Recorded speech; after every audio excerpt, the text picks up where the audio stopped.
Hey there guys, Panobi here bringing another One Piece manga chapter review. It's been a while since my last one, mostly just because I know that my webcam quality is really piss poor at the moment, so while I'm looking into getting a new one, I haven't really been doing things like reviews, because I usually like to show my face, you can see the emotion, you can see my reactions and things like that, but that's a little out of the question right now because of the quality, so for this one, since I did want to review really badly, there will be no video, but that's probably okay with most of you guys. I figure you guys are probably going to be just putting this on in the background if you intend on watching it while you do something else anyway. So let's go ahead and get into it. The first part of this review is probably going to just be a basic breakdown of the chapter and all that kind of stuff. And then I'm going to probably get into the more serious, my reaction to things and what this chapter makes me think about the series in general. So if you really just wanted a quick breakdown, see if there's anything you missed or just hear it from me, then you can just listen to the first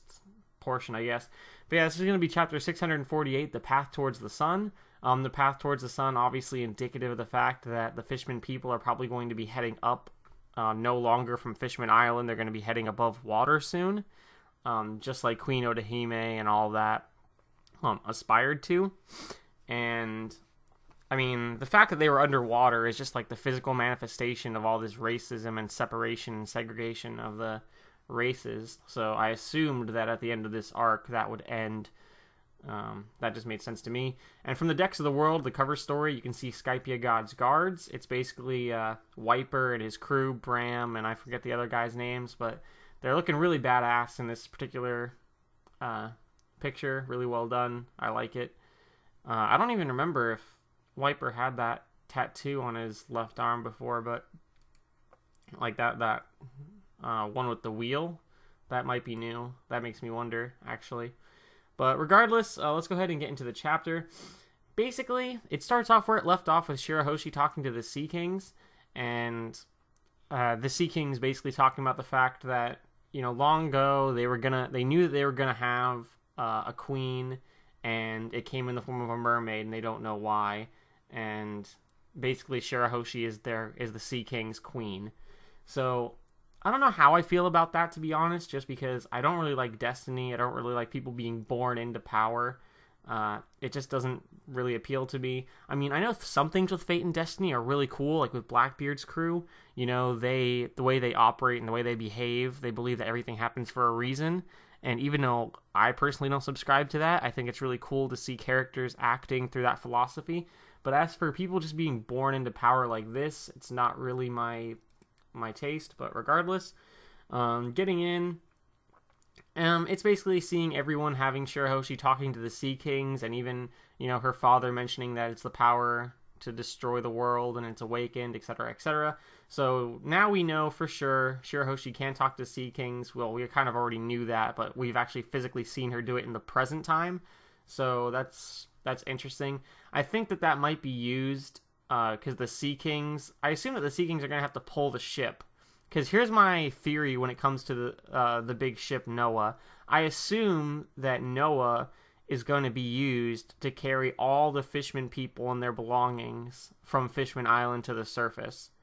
And, you know, obviously Oda needed to write in a way for the entire culture, the entire island, this huge place, to be moved. So he invented the idea of this huge ship, and then he already took something that he already had, being Sea Kings, that could move the ship.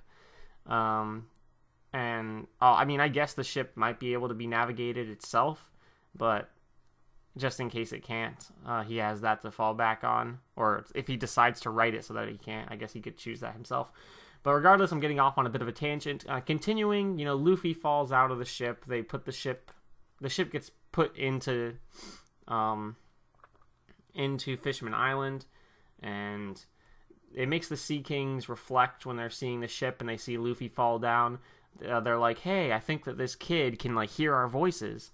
And, you know, some of them look on in disbelief. I actually think it's really funny on I believe it's page 6, one of the Sea Kings, like, looks over with his, like, little eyelashes, and it's like, that's impossible. And he has this look on his face I think is kind of humorous. But regardless, they reflect on the fact that Roger, who was able to hear the Sea Kings talk, and this brings up a really bigger point that I'll probably talk about later, which is the voice of all things. We know that Rayleigh said Roger had quote-unquote the voice of all things, and the fact that Luffy can hear the Sea Kings is probably indicative that he has it as well. And that answers the question that some people had, which is the voice of all things a devil fruit? If this is the voice of all things, and if that means Luffy has it, obviously it's not a devil fruit.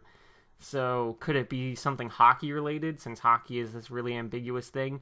Yes, it could be hockey related. That would make sense because of the way that hockey works. You know, you have like physical hockey, and then you have like the sensing hockey, so you can sense people's location and predict their movements.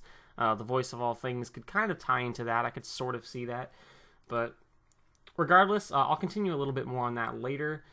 One thing I thought was really cool, I mean, the Sea Kings are talking about the ship. They're like saving, Fishman Island kind of from getting raped by the ship. They're like pulling onto the chains and stuff. And they're like, oh, the ship's really beaten up. I wonder if we can fix it. If we're going to fix it, we're going to need the strength of their kind. And I think that that's really cool, because I assume that this gives us an opportunity to see Frankie bust out that awesome shipbuilding stuff. This to me just screams an opportunity for Frankie to work on this ship. Now, since this ship is so gargantuan in size, it completely ties together with the fact that he has a mecha. So I think Frankie's going to get in his mecha to repair the ship. And this also goes back to a comment that I think Robin maybe made. Somebody, maybe it was Nami, somebody made a comment about, the usefulness of a mecha, and it's like, what the hell, what's the point of that? And this would give a really good application to that. So I'm thinking that Frankie's going to fix Noah in his mecha. That's my little prediction so far. And then continuing, it gives us a little bit of resolution, not really, but with the mermaid incident with Korobu, or whatever the heck. Basically, he stole the mermaids from their little precious place, and he basically went to the palace and dropped the mermaids off and stole the treasure. So what this means to me is perhaps, because basically Korobu's power, he has a mud logia. And we've seen him demonstrate that he basically has like pocket space. He has like a pocket dimension inside of himself. He can suck things into the mud. And the things that he sucks in, human beings and such, are obviously bigger than himself. So he has some sort of pocket space thing towards his devil fruit. But the fact that he let the mermaids go probably tells me that there's a limited space. Because I don't think he let them go just to be nice. Maybe he let them go just because of the complications of having treasure and living things inside of you. Maybe afraid that they would mess up something or whatever. But I'm guessing it's pretty much just that he has a limited amount of space, and he couldn't carry all the gold and them. At least that's just one possible theory. And then continuing on, it's pretty interesting. You see the pirates, the human pirates, basically saying, oh, we were just listening to Hody, we're, slaves, whatever, blah, blah, blah, blah, blah. And Jimbei actually says something fairly ruthless. Each one of you is in line for decapitation. You must all wait for Neptune's decision. I will shoot down anyone that tries to escape the bubble. So, obviously, he's not being too friendly, but, they're pirates and they were kind of dicks, so it's whatever. And we learned that Chopper says that, once he used his monster point, the repercussion is that, his whole body becomes exhausted and he can't walk for 2 or 3 hours. And that's, obviously reminiscent of Luffy and his Gear Third. The fact that after he does that, he becomes small or weaker for an extended period of time. And let's see. Oh, yeah, Sanji with his comic relief saying that he can't move either after his big attack. We see Vanderdecken and Hody completely wrecked. I was actually surprised at how little Vanderdecken got, like how little coverage in the manga he got. I feel like with his character and with, his ambitions and his design, I thought that there was going to be a little bit more to him than just him throwing the ship. And especially after they introduced his cool power, I was kind of expecting to see some kind of serious fight with him. But this arc in general actually had a lot less quote-unquote serious fights than I expected. and it was basically just the Straw Hats pub stomping kids, but I guess that's reasonable after they got their power-ups. And yeah, basically, I mean, they have Vanderdecken and Hody locked up. You can see how big they are. Like, even the guards, when standing up, are like the same size, if not shorter, than like Vanderdecken sitting down.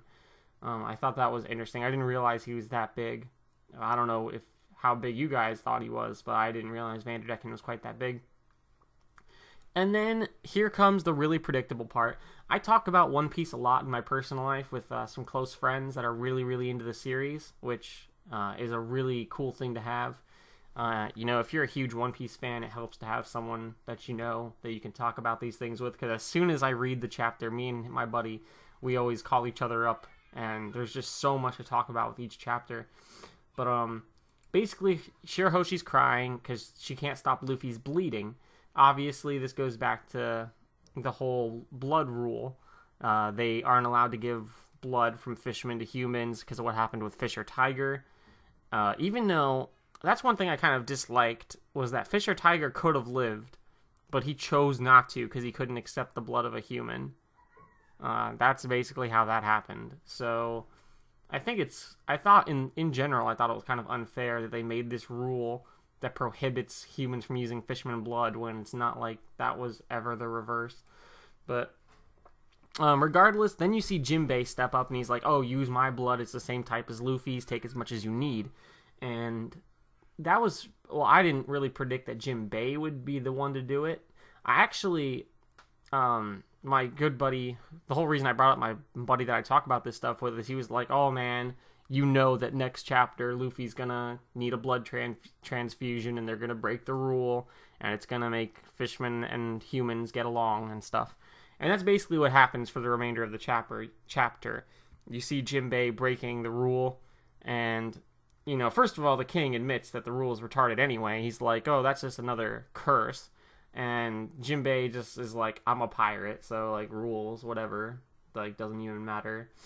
But no one really seems to care, except for like one of the little majesty people, whatever, for the king was kind of getting his panties in a twist about it. But regardless, Luffy gets blood from Jimbei, and it has like a little series of flashbacks that kind of pans back on what we've learned from the arc with everything, and it has the cool little speech, which using the Manga stream translation was like, in spite of this pain and the pain that draws this crimson flowing blood, there are these unspoken roads that no matter how narrow or tight, just like those tubes, the blood of that fearsome prejudice will be cleaned away with the blood of battle.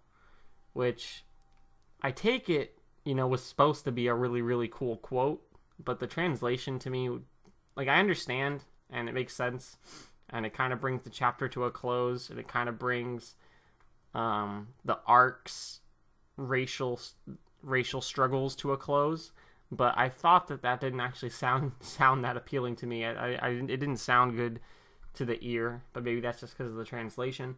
And of course, at the very end of the chapter, Luffy's sitting there with his eyes closed, and he's like, Jimbei, be my Nakama or join my crew, depending on the translations that you read.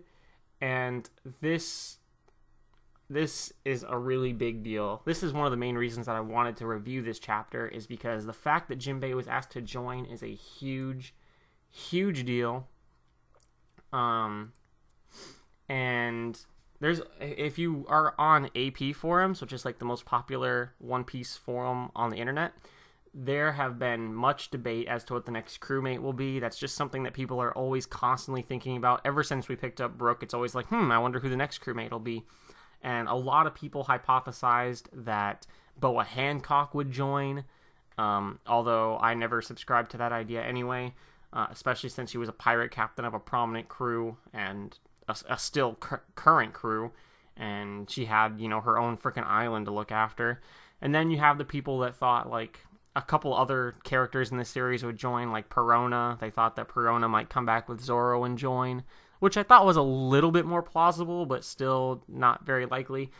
And then there was Jimbei, and I really, really I personally did not want this to happen. I don't really like Jimbei's character. I didn't really expect him to join, but maybe that was just my denial of not wanting him to join. The reasons that I don't think Jimbei makes a really good crewmate, and you can feel free to argue me this in the comments, just be respectful about your opinion.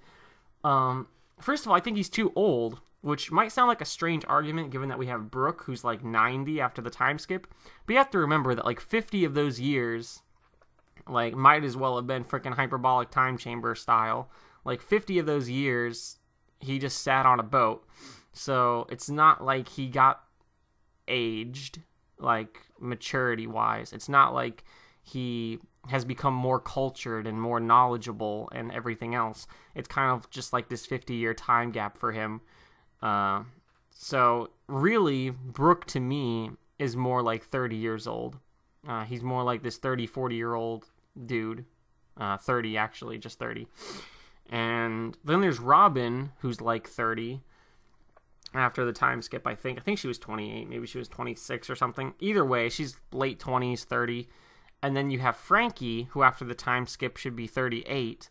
So, well, I don't know. Maybe it depends on their birthdays and if, like, whether they're turning 38 or just turned 38. Either way, Jimbei, I don't know how old Jimbei is, to be honest. I would need to look up his birthday or something online. I don't pay that much attention. I don't remember. But he is probably at least in his 40s.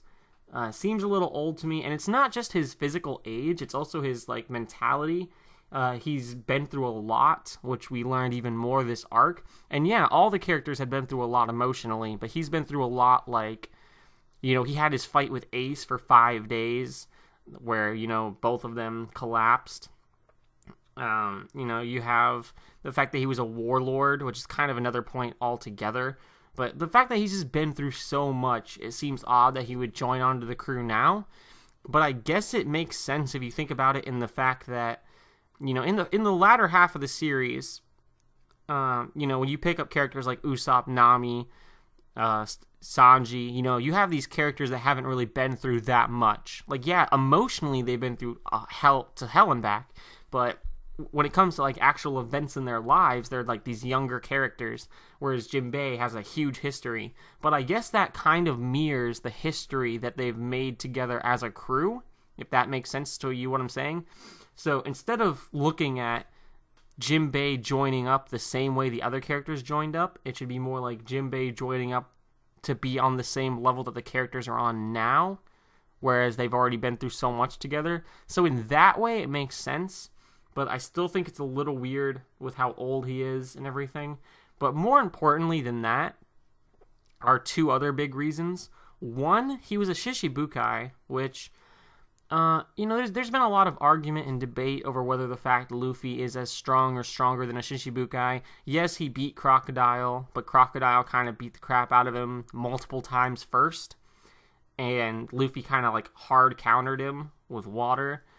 And I don't know. I'm not going to comment on whether I think Luffy's stronger or weaker or the same, but I'm just saying Luffy's strength has shown to be at a reasonable caliber alongside these Shishibukai. And for Jimbei, an ex-Shishibukai, to just show up and be at around Luffy's level and then be asked to join the crew, it seems really odd to me, because all these other characters that we've seen join have been weaker than Luffy. The obvious exception here is Zoro, and maybe, depending on how broken you consider her power, even though Oda doesn't seem to use it that way, Robin. I think Robin's power is just broken, and Oda doesn't utilize it because he doesn't want to make the manga broken. But, all these other characters, Chopper, I would even say Sanji, but I guess Sanji's debatable, I guess. But Usopp, Nami, Chopper, Frankie, Brook, I think we can all agree that all these characters are significantly weaker than Luffy. And then for Jimbei, a character that is debatably stronger than Luffy, or at least on Luffy's level, to show up and join, I thought was really odd. I also thought it was odd, just in general, during the arc, how Jimbei is like on Luffy's level, and yet he's not the one trying to stop the main boss, like Hody, considering that he's the one that can swim underwater. and yet he's the one doing the fighting on land, and Luffy's the one doing the fighting in the water. Like, I understand Luffy has plot armor, and he's the main character, so the story has to have him do these big events, but it just seems really odd the way the story was laid out in such a way that Jimbei could have easily swapped roles and been the person that did it. So unless they're trying to say, unless that is some sort of example of why Luffy is stronger than Jimbei, because he's the one that went and fought Hody and Jinbei's not, but that's not a good enough example to me. I need more than that. It just seems like Luffy and Jimbei are too close in power for Jimbei to join. And then pretty much my last, and I guess third really big reason as to why I really don't like Jimbei joining the crew, I personally find him really boring. I just find his character really... Actually, there's a fourth even bigger reason that I haven't brought up, but the third big reason, I guess, is I find him really boring. I mean, his old look in the flashback where he had the longer hair with the different... where, like, you see the gold about halfway down, and he had, like, a little bit of a different outfit, I think. Well, I know he used to have the guard's outfit. He looked a lot cooler, and he seemed a lot more, edgy, and he had a bit more of a personality, albeit a little bit of a negative one. It still seemed more interesting. It would have flowed better. It would have brought something to the table. But now, the way his personality is now, it seems really stale. It seems kind of boring. It doesn't seem like he is really up for an adventure. It doesn't seem like he loves adventure, like he's seeking, like he really wants to go out there and be a new pirate and do all these things. I don't get that excitement from him. So I, in turn, don't feel excited to have him join the crew. And then there's also the fact that I feel like it's also the way that Jimbei has his own, like, fame to him, like fame to his name. This is actually the fourth reason. I guess there's even a fifth reason. I keep piling on reasons because that's really how much I don't think Jimbei quite belongs.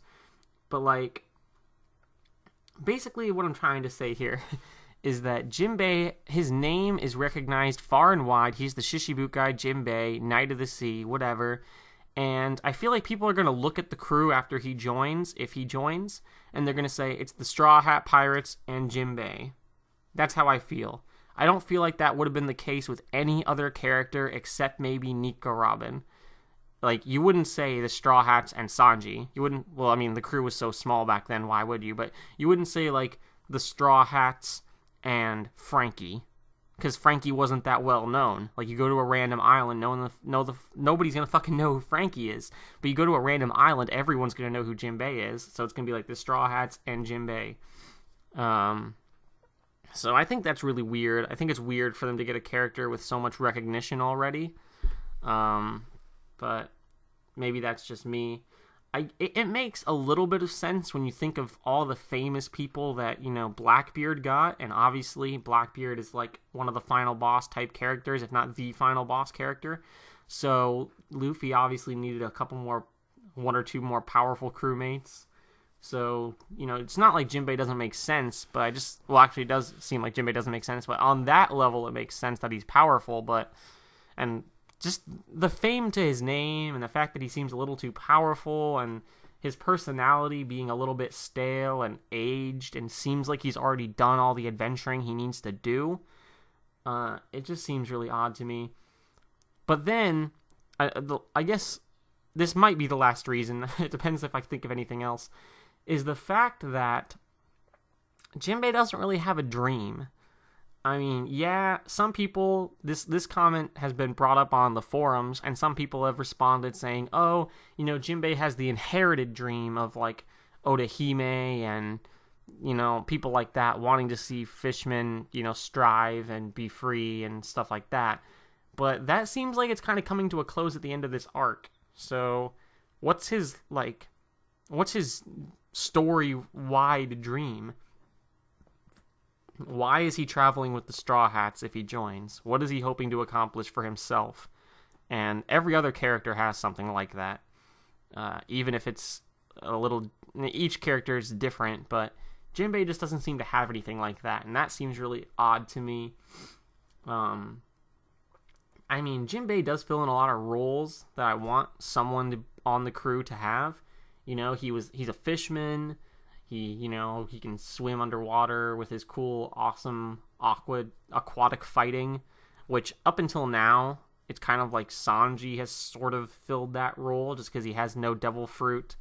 And, Zoro fights with swords, which it's like, yeah, he raped Hody underwater, I guess. But I've always thought of Sanji sort of as the guy that would do anything aquatic if necessary. But, having Jimbei join up fills that. Also, with all this slavery stuff that we've got brought up ever since Shabandi, having an ex-slave on the crew kind of, like, fills in that one of everything thing that, like, the crew has. I don't know. I just don't really like the feel of Jimbei joining the crew. I'm interested to see, or hear, or read, I guess, what you guys think, if you even made it this far. I'm probably rambling so hard that you may not have gotten here, but I want to know what you guys think about Jimbei.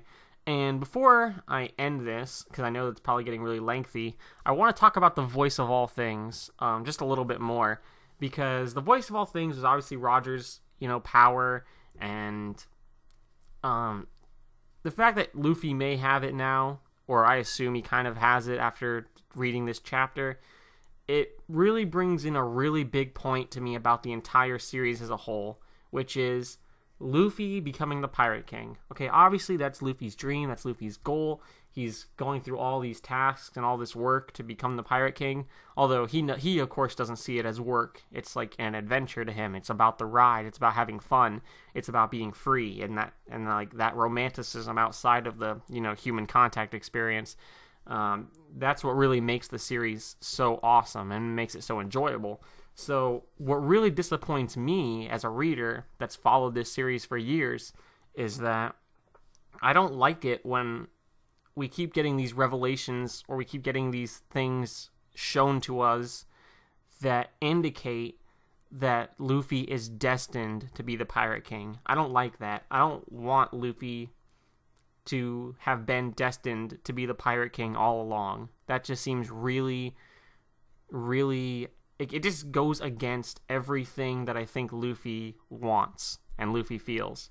Because if I find out, towards the end of the series, that Luffy pretty much has, ever since he was born, basically, inherited Roger's will or whatever, that, even Whitebeard talked of at his death. He's like, oh, it's not you, Blackbeard, you're not the one Roger's waiting for, which I assume means that Luffy is the one Roger's waiting for. So it's like, if Luffy was born with this, if it's something that he had innately, genetically, or anything else, that's kind of disappointing to me. I don't like the fact that, before all these years of reading and all these years of loving and following the series, that Luffy's dream to be the Pirate King is something he never really had to work for in the first place. It was something he was just born to be. That seems really, really bad to me. I just really dislike that. But, and it's kind of like, to compare it to something that's happened in the series for people that can't understand my abstract thought about it, it's like when Rayleigh said, oh, hey, Luffy, I could tell you where, One Piece is, basically. And, Luffy got really upset. And he's like, no, I don't want to know if there is a One Piece. I don't want to know where it is. I don't want you to say crap, because I don't want to go on a boring adventure like that. And I feel like if Luffy was born to be the Pirate King, that's basically what it was. I feel like it was a boring adventure like that. And I feel like I just followed it for, by the time this series ends, 20 years. Half my, or a quarter of my life, or whatever, depending on how long I live, just because he was destined to be the Pirate King. So I don't really like that. We'll see how that plays out. I mean, there's different ways Oda can spin it. He could say, oh, Luffy has this personality trait about him, the way that he's so carefree, and the way he regards the world, and his honesty, and everything else. If it's just this if it's a unique personality thing with Luffy, something that he grew into, something that it's just the way he is, not the way he was born, not genetically coded to be the Pirate King, but more like the way he chooses to conduct himself and the way he enjoys the world and the way he sees everything. If that sort of honesty or personality trait led towards the voice of all things or something like that, it doesn't have to be that exact, that's just an example, then I don't really mind it. and in fact, I might like it depending on how Oda spins it. But if it's a preordained thing, I don't think I'm going to like it. But regardless, that was chapter 648. This review is rather long. Hopefully, you guys enjoyed.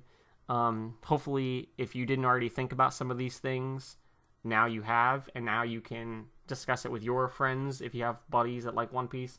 Or now you can discuss it with me. You know, I'll be your friend to talk about One Piece with. Leave some comments. I'll respond. You know, I love reading what you guys have to say.